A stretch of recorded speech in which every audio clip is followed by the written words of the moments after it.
그만 아기를 깔고 자는 바람에 죽어버리니까 그 죽은 아기를 3일에 낳은 그 아들, 그 장녀의 그 아기를 자기 품에 가져오고 그 죽은 아기를 그 장녀의 옆에 뉘었습니다. 그러나서 일어나 보니까 다른 장녀가 딱 보니까 자기 아들이 아닌 거예요. 그래서 재판장인 솔로몬에게 찾아간 것이죠. 서로 사나기가 자신의 아이라고 우겨대니까 본 사람도 없고 증거도 없으니 솔로몬 왕도 사람의 생각으로는 난처하기 짝이 없고 기가 막히는 사건을 접한 것이죠. 이때 하나님은 솔로몬 왕에게 두 여자 가운데 자식에 대한 사랑, 즉 모성애가 불타는 여자가 진짜 사나들의 어머니라고, 또 모성애가 없는 여자는 죽은 아이의 어머니라는 계시를 주셨습니다. 즉 모성애를 보고 판결하면 제대로 판단할 수 있다는 하나님의 지혜가 떠오른 것이죠. 그래서 이제 솔로몬 왕은 눈을 지그시 감고 재판석에 앉아있다가 24절과 25절 말씀해 보면 신하들에게 칼을 가져와라 그래놓고 저 아이 사나이를 반으로 쪼개서 반은 이 여자에게 반은 저 여자에게 주라 라고 했습니다. 이 명령을 듣자마자 자식을 뜨겁게 사랑하는 사나이의 어머니는 깜짝 놀랐습니다. 그 아들을 위하여 마음이 불붙는 것 같아서 내 주여 사나들을 저 여인에게 주시고 아무쪼록 죽이지는 마옵소서라고 간청을 했습니다. 반면에 죽은 아들의 어미는 내 것도 내게 말고 내 것도 내게 말고 나누게 하라고 하며 하나님 앞에서 자기의 허물과 실수로 아들을 죽인 것에 대해서 회개하기는커녕 슬픔과 회개는 눈꼽만치도 없이 오히려 사나이도 반으로 나눠달라고 한 거예요. 여기에는 가짜 어미의 거짓 주장은 진짜 어미의 주장과 조금도 다를 바 없는 것 같이 보이지만 의미적으로는 저주와 심판이, 그리고 진짜 어미의 주장 안에는 축복과 사랑이 들어있다는 사실입니다. 즉 가짜 어미에게는 진짜 어미의 아픔 같은 것은 상관이 없고 다만 자신의 잃어버린 것에 대한 보상 의식으로 가득한 이기적이고 도둑의 심리뿐이며 윤리와 도덕이란 없고 심지어 사나이까지 반으로 쪼개달라고 하며 내면의 파괴적인 성향을 드러낸 이것이 바로 마귀의 본성이고 타락한 인간의 본성이요 살인자여 도둑의 마음이요 남이야 죽든지 말든지 나만 살면 된다는 오늘날 만연한 이기주의의 모습이며 이로 인하여 수많은 영혼들이 저주와 심판을 받게 되는 것이 오늘날의 현실입니다. 그렇습니다 여러분. 남이야 죽든지 말든지 남이야 지옥에 가든지 말든지 나만 축복받고 나만 천국 가면 된다는 그런 이기심이 바로 우리 신앙생활에서 가장 치명적인 것임을 잊지 마시기 바랍니다. 그러나 진짜 어미는 마음이 불붙는 것 같아서 살려달라고 제발 그 아이를 저 여인에게 주고 죽이지는 말아달라고 했었는데 그 마음이라는 여기서 해석된 것은 원어적으로 보면 히브리어 라하베아라는 단어인데 이것은 창자라는 단어입니다. 즉 예전에 히브리인들은 이 마음을 창자로 이렇게 표현하고 이 창자를 정서와 이 감정의 장소로 보고 있었습니다. 즉 진짜 어머니는 자기 아들에게 위협이 닥칠까봐 얼굴이 사색이 되어서 내 주 왕이여 애를 쪼개면 안 됩니다. 쪼개지 말고 사나이를 저에게 주면 저는 죽은 아이를 차지하겠습니다 라고 하며 자기 아들을 죽이기가 다치자 창자가 타서 끊어지는 듯한 고통을 느낀 겁니다. 저는 이후에 태어났습니다만 6.25 전쟁 당시에 당장의 메아리 고개라는 노래가 유행했는데 여기서 단장이라는 끈을 단자에다가 창자장자입니다. 즉 창자가 끊어지는 미아리 고개라는 노래를 불렀는데, 그때 6.25 전쟁 당시의 참전과 그 참혹함이 얼마나 처참한지 창자가 끊어질 때는 아픔과 슬픔을 당하는 것을 노래한 것이죠. 그런 창자가 끊어지는 단장의 아픔을 본문의 사나들의 어미는 아들이 위협에 처했을 때 느낀 겁니다. 물론 사나들의 어미에게도 자식에 대한 강한 소유의식이 있었으나 자식의 생명에 위험이 닥치자 그 아이를 살리기 위해서 자기의 주장을 다 포기한 겁니다. 그 아이를 소유하고 싶은 그것까지도 다 포기한 것이죠. 실로미의 안타까운 심정, 창자가 끊어지고 썩어지는 것 같은 타들어가는 듯한 심정은 말로 표현이 안 되는 것이죠. 이 같은 모성애로 충만한 진짜 어머니는 아들의 행복을 위해서 아들을 빼앗길지언정 그 아들이 성공하고 잘 살기를 바라는 마음뿐이었습니다. 여기에 놀라운 구속의 비밀이 들어있는데, 먼저 산 아들의 어미와 죽은 아들의 어미를 가려낸 솔로몬의 지혜는 고린도전서 11장 30절과 31절에 보면, 너희는 하나님께로부터 와서 그리스도 예수 안에 있고 예수는 하나님께로부터 와서 우리에게 지혜와 의로움과 거룩함과 구속함이 되었다고 하셨듯이, 그 지혜가 바로 이 땅에 오셔서 죄악으로 죽어가는 모든 인류의 죄를 대속하신 예수 그리스도를 예표하는 것이며, 그 하나님의 지혜로 솔로몬은 모성애를 통해 진짜 어미를 찾아냈듯이, 마찬가지로 오늘날 지혜가 되시는 예수님은 누가 진짜 성도이며 가짜 성도인지, 오늘날 누가 진짜 교회이며 가짜 교회인지를 가려내신다는 사실입니다.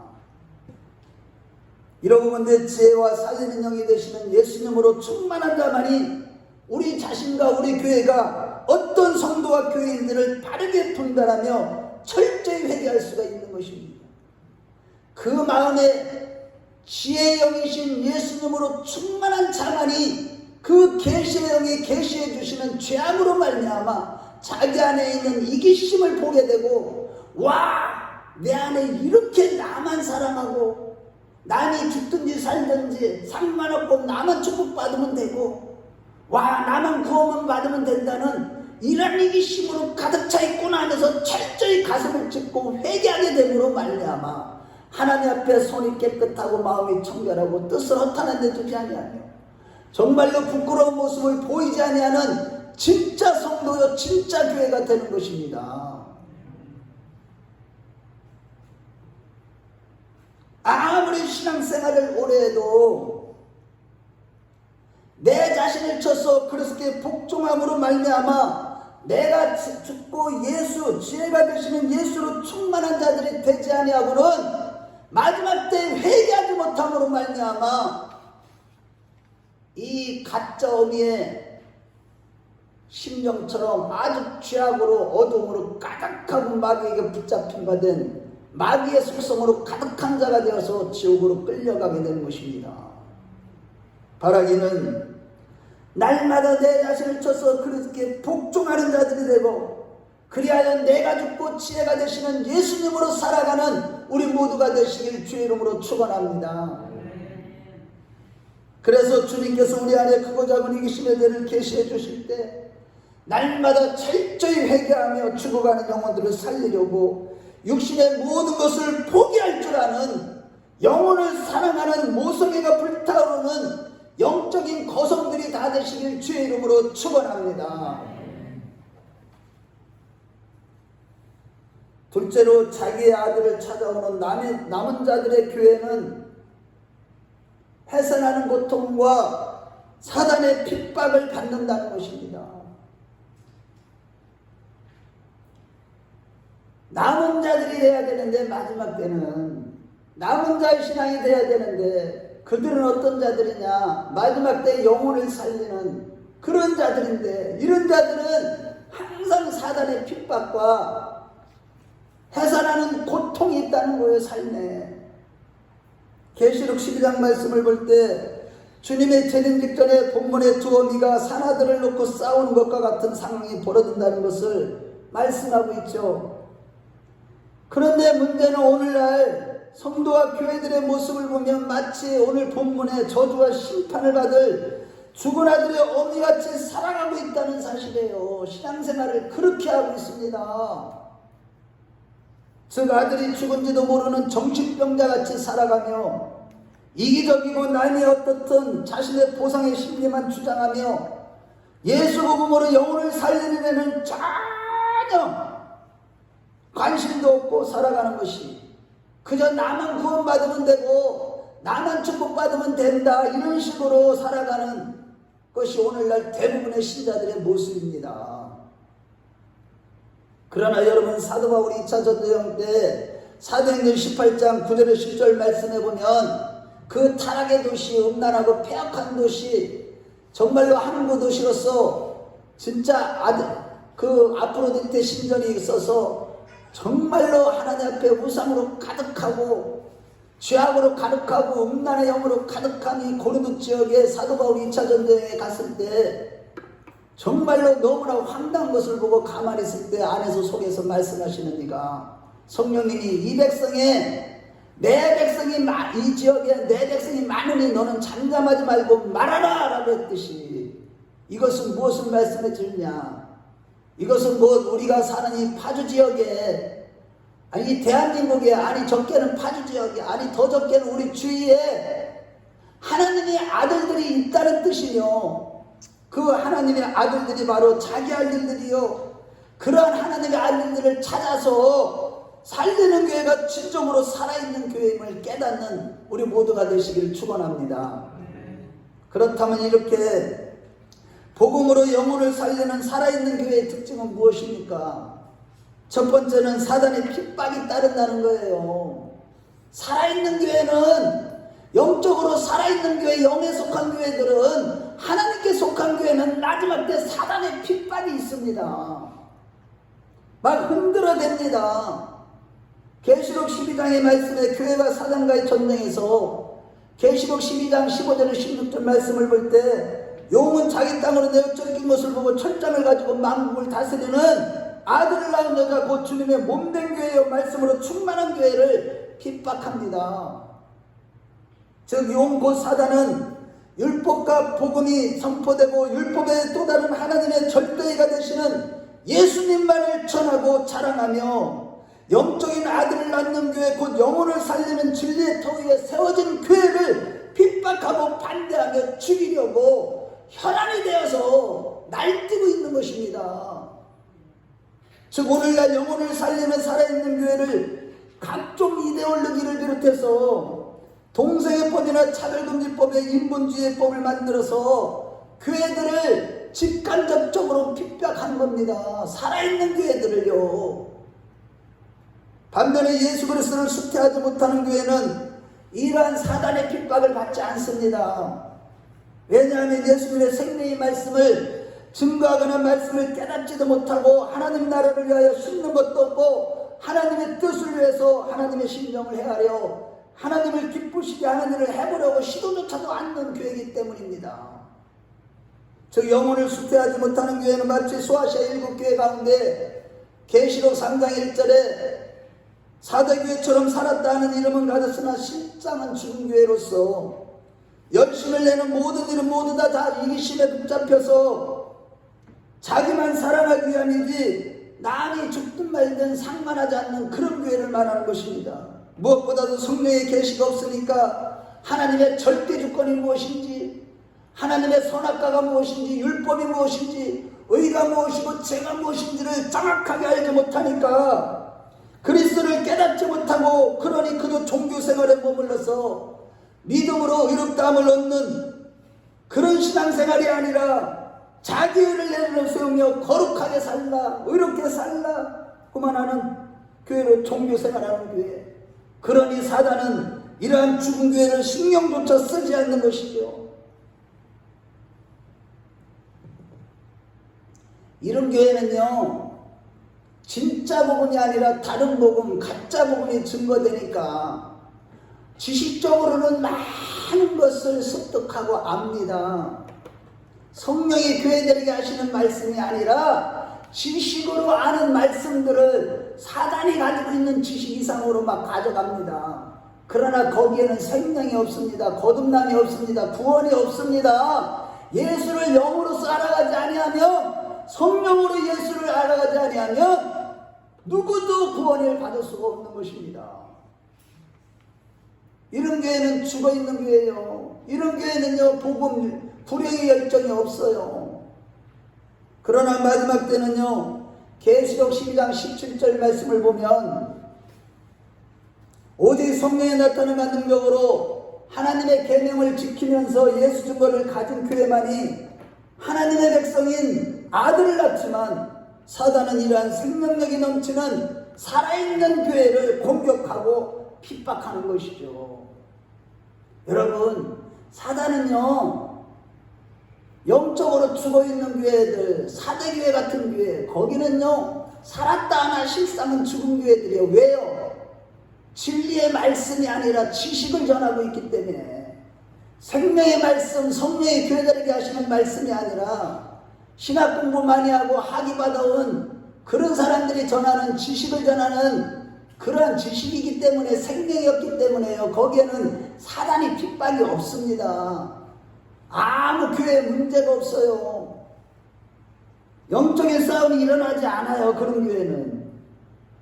그러나 이렇게 사단의 핍박을 받는, 정말로 잠시도 영적으로 기도하기를 쉴 수가 없는 그런 교회, 이런 교회는요, 비법, 사단의 핍박이 있지만 진리의 말씀 곧 예수 그리스도의 영생의 복음으로 영혼을 살리는 이런 교회가 바로 참된 교회임을 믿으시면 아멘하시기 바랍니다. 다시 말해, 이 시대에 수많은 아들들이 예수께로 돌아오도록 하는 교회, 모성애로 가득해서 하나님의 아들들을 살리는 산자의 어머니 같은 교회가 살아있는 참된 교회인 것입니다. 그렇습니다. 여러분, 우리는 하나님을 알지 못하고 주 예수 그리스도의 십자가 복음을 깨닫지, 십자가 부활의 복음을 깨닫지 못하는, 그래서 영적으로 죽어있는 자들을 살리는 운동에 적극적으로 동참하는 자들이 되셔야만 하는 겁니다. 늘 영적인 생각과 깨어 기도하며 영으로서 몸의 행실을 죽이는 가운데 더불어서 전도하는 일이 일상생활의 습관이 되어야만 되는 것입니다. 복음 전하라니까 뭐 회로만 나가면 되고 불신자들에게만 가서 전하는 게 복음 전하는 게 아니에요. 교회 안에 불신자들이 얼마나 많은데요. 진리의 복음을 알지 못하고 깨닫지 못하고 종교생활을 하는 그런 자들에게 우리는요, 끊임없이 성령의 말하게 하심에 따라 늘 기도로 깨있고 말씀으로 하나님의 성령이 주시는 말씀을 받아먹음으로 내 자신이 변화됨으로 말미암아 성령의 말하게 하심에 따라 계속 또한 복음을 전하는 자가 될 때, 이것이 바로 영혼을 살리는 참된 성도요, 마지막 때에 참된 교회라는 것입니다.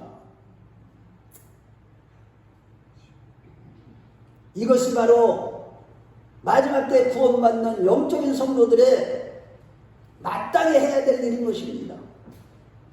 따라서 먼저 부족한 저에게 강하고 당대한 믿음을 주시고, 또 내가 복음을 전할 때 말이 막히지 않도록 하나님께서 저희 입에 말씀, 생명의 말씀을 넣어두셔서 역사해달라고, 나는 죽은 자의 어미 같은 그런 사람이 되지 않고 산자의 어머니 같은 모성애로 불타올라 죽은 아들을 살리는 자가 되기를 원합니다라고 기도하시기에, 가장 시급한 영혼 살리는 일에 하나가 되는 우리 모두가 되시길 주의 이름으로 축원합니다.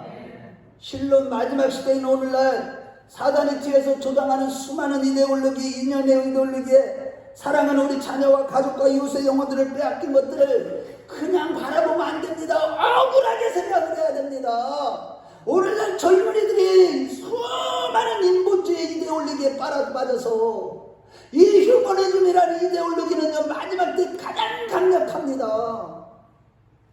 그래서 그 영혼들이 지옥으로 마지막 끌고 가는 거에 끌려가는 것을 보면서도 억울한 생각이 들지 않는다면, 과연 구원받은 성령의 참된 신자라고 할 수 있냐는 겁니다, 여러분.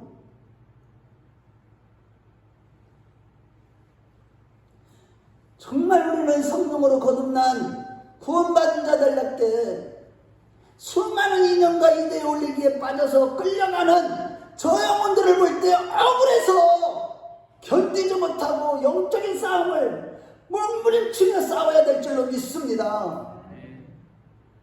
그렇다면 우리가 전해야 될 복음의 내용은 구체적으로 무엇이에요? 그들을 향해서 어떻게 무엇을 전해야 되냐는 겁니다. 성경은 분명히 육체가 되어버린 영원한 치유병벌을 받을 수밖에 없는 우리 인간, 선악과 사건 이후에 완전히 율법의 저주를 받은, 율법의 정죄를 받은 우리를 위해서 십자가에서 율법의 모든 저주를 대신 짊어지시고 죽으시고 사흘 만에 부활하신 하나님이 보내신 자, 곧 그리스도 예수만이 구세주여 하나님의 절대의가 되시고 길과 진리와 생명이 되시며 천하 인간의 구원 얻을 만한 다른 이름을 우리에게 주신 적이 없다고 했습니다.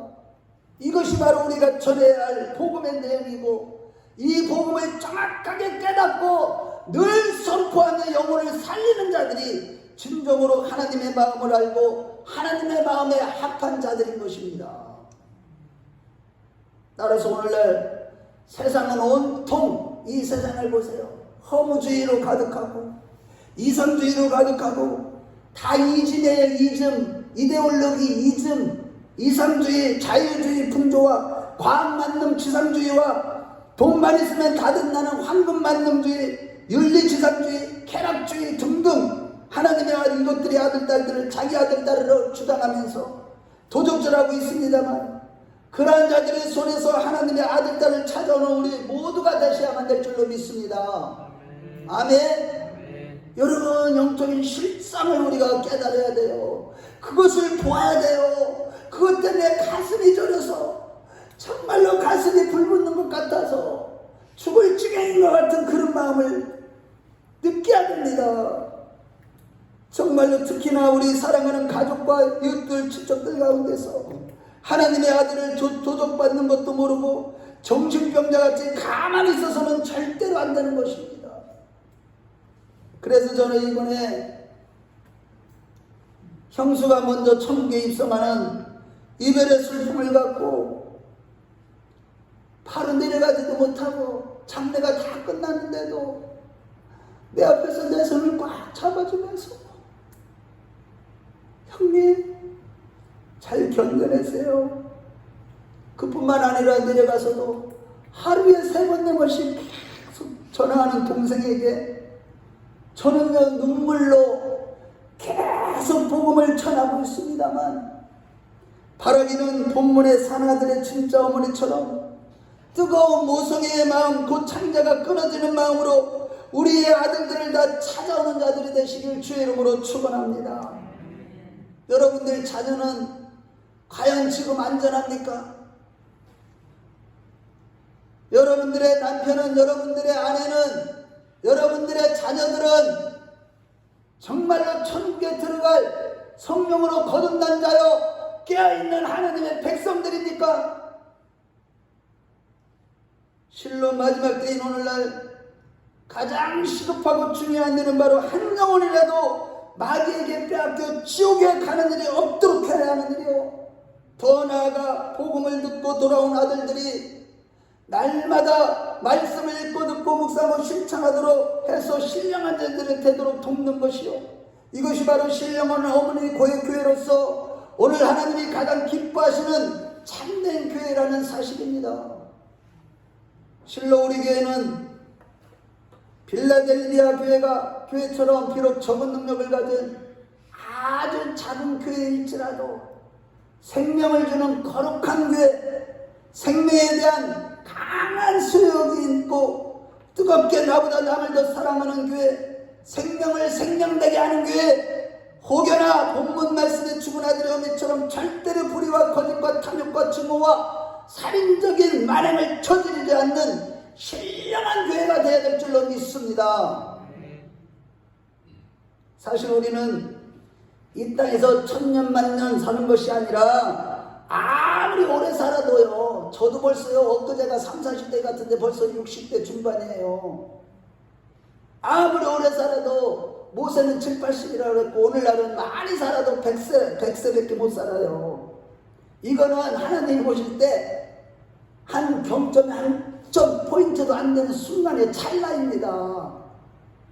이제 곧 얼마 지나지 않아 주님 앞에 결산한 날이 이제 우리 앞에 다가오고 있습니다. 너무나 지금 코앞에 다가와 있어요. 그 짧은 생애 동안 산아들을 찾아내는 우리에게 가장 중요한 사명임을 잊지 않고 그 짧은 생애 동안 온갖 추악과 부패와 거짓된 삶을 살아가면서 처절한 죽음의 날을 기다리고 있는 불쌍한 영혼들을 찾아내어 살리는 자들이 다 되셔야 될 줄로 믿습니다. 이렇게 살아있는 교회는요, 사단의 핍박을 받을 뿐만 아니라 두 번째는 갈라디아서 4장 19절에 사도 바울이 나의 자녀들아 너희 속에 그리스도의 형상이 이루어지기까지 나는 수고하는 산모가 너희를 위하여 해산하는 수고를 하노니라고 했듯이 불쌍한 영혼들을 살려내는 그 일에는 해산하는 수고가 따른다는 사실이에요. 저 교회가 부흥하는 것은 성도가 전도를 통해 아들을 잉태하는 수고와 더불어서 고통을 감수해야만 가능하다는 것이죠. 다시 말해 우리가 다른 사람의 영혼을 위해서 창자가 끊어지는 단장의 고통과 아픔을 체험할 때 교회의 부흥이 일어나는 것입니다. 그 고통을 하나님이 지금 그 시간을 하나님이 지금 우리에게 허락하시고 있습니다. 그러므로 지금 이 순간에도 한 영혼 한 영혼이 지옥불에 떨어지는 것으로 인해서 가슴이 저리도록 아픈 마음으로 가족부터 전도하는 가운데 우리 교회가 부흥하는 역사가 있으시길 주의 이름으로 축원합니다. 정말로 아버지 마음을 아는 자, 하나님의 마음에 합한 우리 큰나무교회 식구들이 다 되시길 주의 이름으로 축원합니다. 실로 우리가 평생 하나님을 믿으면서 하나님 앞에 영적인 자녀를 하나도 낳지 못하고 오늘 본문의 죽은 아들의 어머니 같아서는 절대로 안 되며 반드시 산아들의 어미처럼 아들을 낳는 어머니 같은 교회가 성도가 되셔야만 하는 겁니다. 분명히 요한복음 11장 25절에서 26절에 나는 부활이요 생명이니 나를 믿는 자는 죽어도 살겠고 살아서 나를 믿는 자는 영원히 죽지 아니라고 했습니다. 즉 생명과 부활이 되시는 예수님만을 믿어야만 영원히 죽지 않고 영생을 얻는다는 십자가 부활의 복음을 힘써 전함으로 영혼을 살리는 자들이 반드시 되셔야만 하는 겁니다. 우리가 이렇게 때를 얻든지 못 얻든지 힘써서 예수 십자가 부활을 전함으로 자기 아들을 찾아오는 곧 아버지 마음을 아는 자들이 될 때에 비로소 야고보서 5장 19절에서 20절 말씀을 볼 때 우리의 모든 죄가 사함을 얻게 된다고 말씀하고 있는 것입니다. 그러므로 날마다 이러한 죽어가는 영혼들을 바라보면서 불타는 정말로 창자가 끊어지는 고통을 느끼면서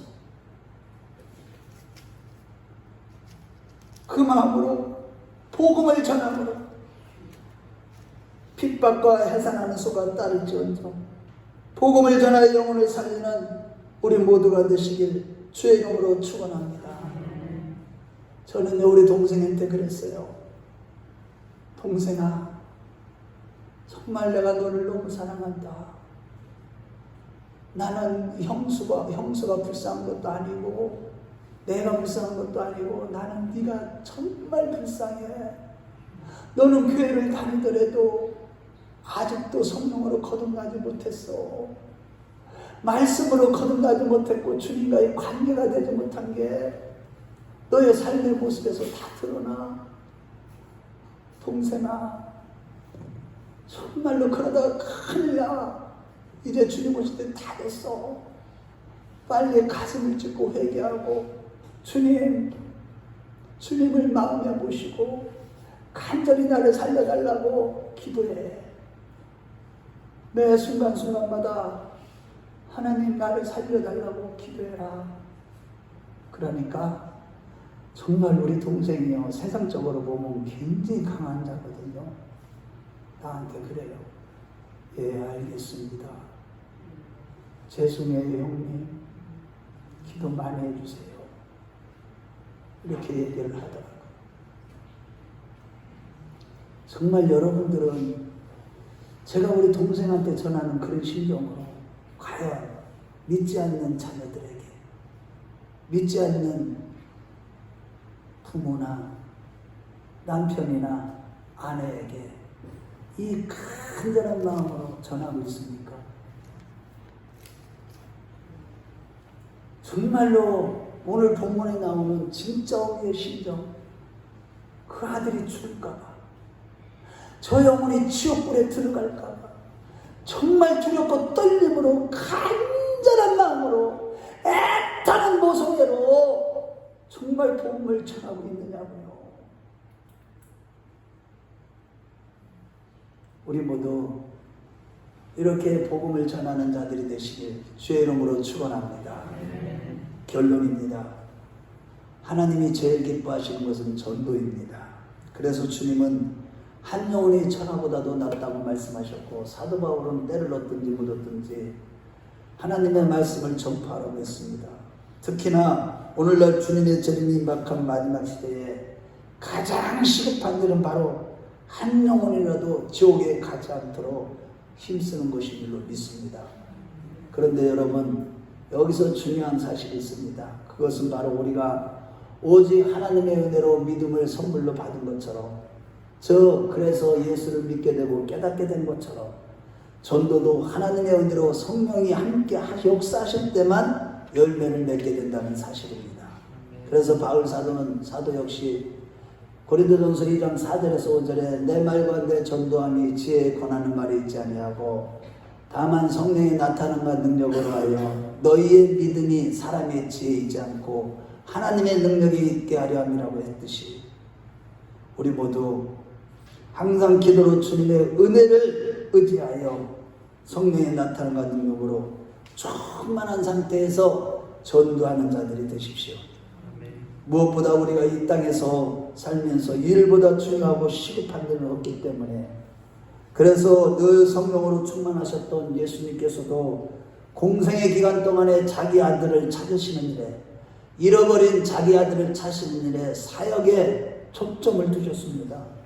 한 예로 누가복음 19장 1절 7절 말씀을 볼 때 키가 작은 삭개오에게 관심을 가지셨지만, 문제는 삭개오는 당시에 사람들이 죄인 취급했던 세리장이었습니다. 그러나 누가복음 19장 9절에 10절 말씀을 볼 때 오늘 구원이 이 집에 이르렀으니 이 사람도 아브라함의 자손이로다. 인자가 온 것은 잃어버린 자를 찾아 구원하려는 했듯이, 그 잃어버린 자를 찾아 구원하시는 사역에 초점을 두셨듯이, 그러므로 우리도 진정으로 하나님의 마음을 아는 성령으로 거듭난 하나님의 자녀라면 잃어버린 아들을 찾아오는 일에 힘쓰는 것은 마땅한 것입니다. 다시 말해 마태복음 9장 13절에 너희는 가서 내가 긍휼을 원하고 제사를 원치 아니하노라 하신 뜻이 무엇인지 배우라. 나는 의인을 부르러 온 것이 아니라 죄인을 불러 회개시키러 왔노라 라고 했듯이, 죄인을 부르러 오신 예수님을 모든 사람들에게 습관적으로 전하는 교회가 바로 마지막 때 모성애로 불타는 교회예요. 이렇게 복음을 전함으로 하나님의 아들을 찾아옴으로 하나님의 마음을 기쁘시게 하는 교회가, 성도가 바로 살아있는 성도요. 계시록 12장에서 말씀하시는 마지막 때 마지막 남은 자손의 교회의 모습인 것입니다. 우리 한번 마태복음 9장 13절을 먼저 한번 찾아보겠습니다. 하나님은 누구를 찾으러 오셨는지, 의인을 부르러 오셨는지, 죄인을 부르러 오셨는지, 이 말씀의 뜻을 잘 깨달아야 됩니다. 마태복음 9장 13절입니다. 자, 시작. 너희는 가서 내가 긍휼을 원하고 제사를 원치 아니하노라 하신 뜻이 무엇인지 배우라. 나는 의인을 부러운 것이 아니요 죄인을 부르러 왔노라 하시니라. 아멘. 그러면 우리가 죄인이 되어야 구원을 받는다는 얘기가 아니겠습니까? 이게 무슨 말씀이신지 그 뜻을 배워야 돼. 그래서 로마서 말씀을 모르면 주님의 말씀, 성경을 모르게 되어 있어요. 여러분, 여기서 죄인은요, 율법의 정죄를 받은 죄인이에요. 성경에서 죄는요, 우리가 도덕적으로 윤리적으로 그런 죄를 죄라고 하지 않아요. 하나님이 정죄한 죄를 죄라고 하시는 거예요. 즉 율법의 정죄를 받은 자들만이 인정하는 자. 무슨 얘기냐? 그렇습니다. 나는 그 율법을 보니까 하나도 지킬 수 없는 죄인입니다. 고백하는 자들, 그런 자들을 믿음을 선물로 주시고 성령으로 거듭나게 하셔서 구원하시는 줄로 믿으시면 아멘 하시기 바랍니다. 그래서 교회에 오면은 말씀으로 찔림을 받고 회개하고 가슴이 찢어지는 영적인 고통을 느끼는 자가 바로 구원함을 얻게 되는 것입니다.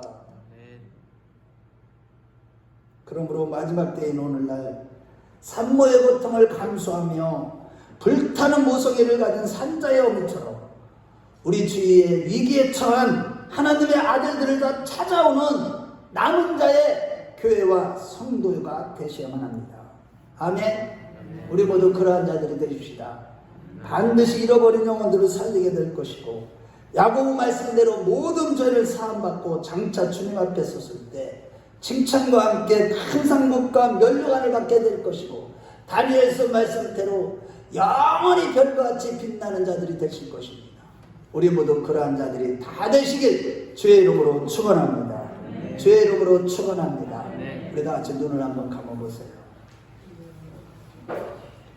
이 시간에 오늘 말씀에서 여러분들이 무엇에 찔렸어요? 이기심에 찔렸습니까? 지혜의 왕이신 예수님으로 충만하지 못한 것 때문에, 내 자신을 져서 그렇게 복종하지 않는 것 때문에 내가 살아서 살아가는 것이 죄라는 것을 깨달았습니까? 정말로 다른 영혼에 대해서 죽든지 말든지 내 맘대로 살아가고 나만 구원받으면 된다는 이러한 저주받을 그런 삶을 살아가고 있었습니까? 이 시간에 하나님 앞에 회개하시면서, 하나님, 이제는 다 함께 내 주위의 사람들까지도, 끝까지 내가 만나는 사람들마다 주님 오실 때 다 됐다고 얘기하며 예수만 증거하고 성령의 나타나는 능력으로 예수님의 십자가 부활만 증거함으로 영혼을 주께로 인도하고 자기 아들을 찾아오는 성도가 되기를 원한다고 옆에 사람 의식하지 마시고요. 정말로 간절하게 성령님 나를 도와주시라고, 나를 도구로 사용하셔서 정말로 주님 오실 때 다 됐는데 우리 가족부터 내가 복음 전하고, 내가 복음을 알지 못하고 교회 다니는 사람들에게 진짜 복음을 전함으로 영혼을 살리는데, 모성의 신병을 가지고 영혼을 살리는데 힘쓰는 진짜 성도가 되기를 원한다고 옆에 사람 의식하지 마시고 주여 한번 부르고 간절하게 기도합니다. 주여